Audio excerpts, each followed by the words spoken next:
दिल्ली में आए हैं और दिल्ली में सुप्रीम कोर्ट में भी आए हैं। दिल्ली में ये सुप्रीम कोर्ट के हवाले में एक बड़ा दिन है। फारूक अब्दुल्ला साहब, हसनैन मसूदी साहब, सुनील डिम्पल साहब, तमाम जो लोग हैं यहाँ पहुंचे हैं और तमाम जो वकीलों से बातचीत चल रही है और एक बड़ा आज का दिन माना जाएगा। हम ये इंसाफ की गुहार लगाने के लिए दिल्ली में आए हैं कि भारतीय जनता पार्टी ने एब्रोगेशन ऑफ आर्टिकल 370 के बाद और 370 हटाने के बाद जम्मू कश्मीर के लोगों के साथ बहुत बेइंसाफी की है।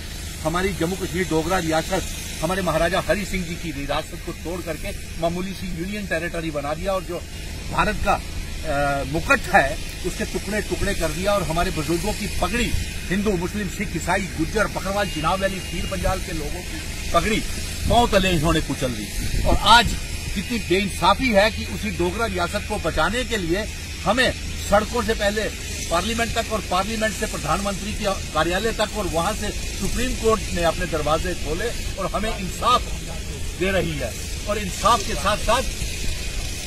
साथ साथ हमें पूरी उम्मीद है कि यहाँ से हमें इंसाफ मिलेगा। हमारी इतिहास, आइडेंटिटी, कल्चर, डेमोग्राफी को सब सुप्रीम कोर्ट को इंसाफ मिलेगा। अच्छा, सवाल ये है कि आजाद साहब, अल्ताफ बुखारी साहब, महबूबा मुफ्ती और जो तमाम और कांग्रेस सही जो पॉलिटिकल पार्टी इसमें पिटीशन में नहीं आए हैं, तो उनको लेकर क्या कहेंगे? जी हाँ, आपने बड़ा अच्छा सवाल किया मेरे पत्रकार मित्रों कि बड़ा अफसोस हुआ यहाँ पे आकर के।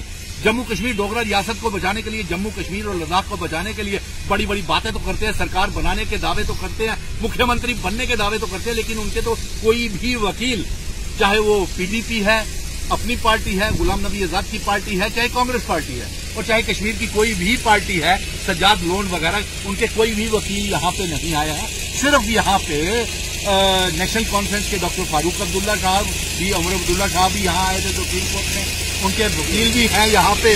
और उसके साथ साथ अवामी नेशनल कॉन्फ्रेंस के मुजफ्फर शाह साहब और उसके साथ मुजफ्फर शाह के साथ साथ जम्मू कश्मीर पीपल्स मूवमेंट और सीपीएम के तारेगामी साहब और डॉक्टर हुसैन साहब, ये सारे हमारे पिटीशन कोऑर्डिनेशन में हम काम कर रहे हैं सुप्रीम कोर्ट में। और हमें पूरा उम्मीद है कि सुप्रीम कोर्ट जो है पूरा इंसाफ हमको यहाँ से देगा। और हम यहाँ से सुप्रीम कोर्ट से ये गुहार लगाएंगे कि हमारा रियासत का दर्जा, स्पेशल स्टेटस 370, 35 से और जिन शर्तों के ऊपर इल्हाक हमारे महाराजा हरि सिंह जी भारत के साथ करके गए थे, वो वाली रियासत हमें वापस कीजिए। और साथ में प्रतिबंध लगाएं, जम्मू कश्मीर में किसी प्रकार के कोई चुनाव ना हो जब तक कि सुप्रीम कोर्ट से 370, 35 का फैसला नहीं आ जाता। ना पार्लियामेंट के चुनाव, ना किसी तरह के चुनाव करवाए जाए और हमारा वजूद, पहचान बचाई जाए, क्योंकि हम बड़े मुश्किल दौर से गुजर रहे हैं और बेकदरी इतनी है कि इंसाफ लेने के लिए, अपनी पहचान को बचाने के लिए हम सुप्रीम कोर्ट के दरवाजे खटखटा रहे हैं।